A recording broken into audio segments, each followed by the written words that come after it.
Otep à tous, bien-aimés frères et sœurs.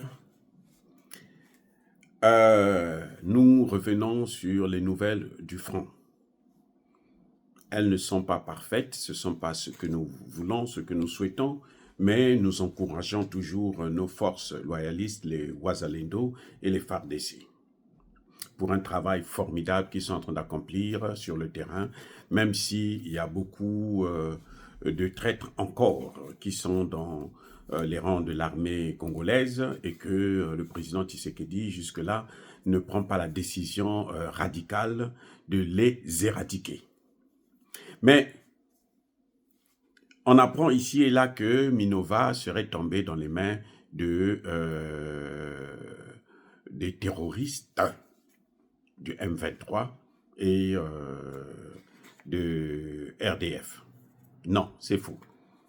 Minova est toujours sous contrôle des Wazalendo et de nos vaillants FARDC. La guerre continue.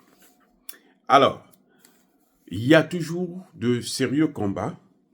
Il y a maintenant des combats dans l'ouest de Goma. Là encore, les forces terreau sont en train de vouloir pénétrer dans Goma. Parce que Paul Kagame veut à tout prix. Lui qui a passé plusieurs années, d'habitude il prenait Goma en 3 jours, en 1 semaine. Et cette fois-ci, ça fait maintenant plus de 3 ans qu'il entend de tenter de briser le mur de Goma, mais ça ne passe pas. Et il faut le savoir aussi que le président Tshisekedi avait dit que s'il met pied dans Goma, j'attaque le Rwanda. J'espère que pour une fois, il va tenir sa promesse et être un peu sérieux jusqu'au bout, afin que le monde entier puisse commencer à regarder la RDC avec un autre œil. Vous savez, lorsque un président dit quelque chose et il ne respecte pas cette chose, ça a toujours été une situation catastrophique. Ça a toujours été regrettable. Et ce président finit toujours mal. Barack Obama avait dit qu'il devrait attaquer, intervenir en Syrie si la Syrie utilisait des armes de grande de mass destruction, comme on dit, à destruction massive. Et quand la Syrie l'aurait fait, parce que ce sont des menteurs aussi, Barack Obama a reculé.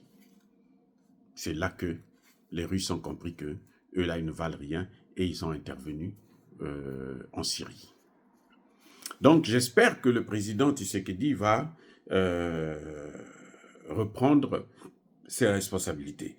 Je disais donc qu'il y a des combats à Kimoka, près de Saké. Et la population est en train de fuir, bien entendu, Lumbishi, qui a été livré par un Rwandais que Tshisekedi a gardé à la tête des forces armées dans la zone Sud Kivu. Alors, les populations fuient à Nkumbi et à Sanja. Mais vous savez, en tout cas, pour l'instant, aujourd'hui, ce lundi, il n'y a pas eu de récupération de territoire, mais les combats sont toujours intenses. Les combats sont vraiment très intenses, puisque les Rwandais, ce qu'ils veulent, c'est prendre le parc de Kahazi-Biega. Ce parc-là, s'ils prennent ça, ça leur permettra de relier Tiroineho et encercler Bukavu et Goma. Voilà l'objectif actuel des terroristes rwandais et du M23. Ils veulent encercler Bukavu et l'une des priorités pour eux du M23 actuellement, c'est prendre l'aéroport de Kavumu, qui se trouve non loin de Saké.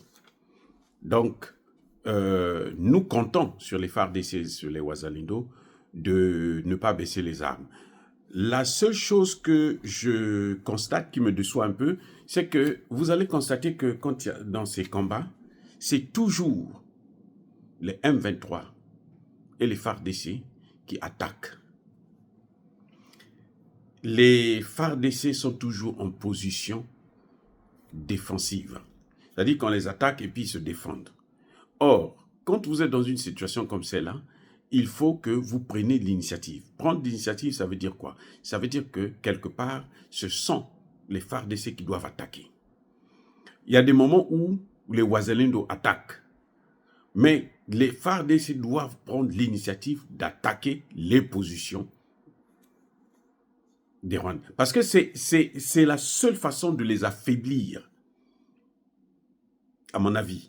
Je ne suis pas un expert dans ce domaine, mais je pense que c'est la meilleure façon de les affaiblir. Et quand vous les prenez par surprise, vous avez plus de chances de les avoir. Surtout que vous êtes sur votre territoire. Parce qu'eux, ils ne sont pas sur leur territoire. Vous voyez, ils combattent pour prendre ce qui ne leur appartient pas. Donc, ils sont en position de faiblesse. Mais les Congolais qui sont en position de force, c'est à eux de prendre l'initiative d'être un peu plus agressifs.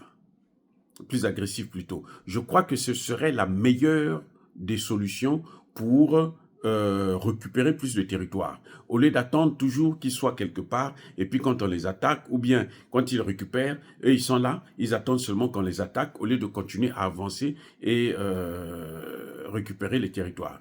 Et puis vous voyez que ce qui est en train de se passer, c'est que les Congolais prennent un territoire aujourd'hui, demain les Rwandais reviennent. À cause du système de trahison. Parce qu'il y a beaucoup de Congolais qui travaillent pour eux et il y a beaucoup de Rwandais, dont l'armée congolaise. Ça, c'est un problème vraiment que le président Tshisekedi doit faire un effort de résoudre le plus rapidement possible pour que nous puissions avoir un peu plus rapidement la paix à l'Est. Tant qu'il va continuer à garder ces Rwandais-là, sous prétexte qu'il faut qu'il y ait toutes les communautés, en tout cas, les Rwandais ne sont pas des Congolais, et ils sont en train de montrer qu'ils n'aiment pas le Congo. Donc, il faut les chasser, il faut les renvoyer chez eux. C'est-à-dire qu'il faut faire un nettoyage d'une façon, mais alors très radicale, pour que les gens puissent comprendre et isoler donc les Congolais qui travaillent pour eux. À savoir aussi que, on ne peut pas s'attaquer qu'aux Kuluna, il faut s'attaquer à ceux-là. Je crois qu'eux, ils méritent le même sort que les Kuluna. Oh, les amis, soyez bénis, abondamment bénis par le Dieu de Kémite et par nos ancêtres angélisés. Mais toujours est-il que nous continuons à soutenir les Wazalendo et les forces armées congolaises. Allez de l'avant, nous sommes avec vous et vous menez un combat juste. Et lorsqu'on mène un combat juste, on est toujours plus fort que l'ennemi. Vive l'Afrique éternelle, j'ai dit et j'assume.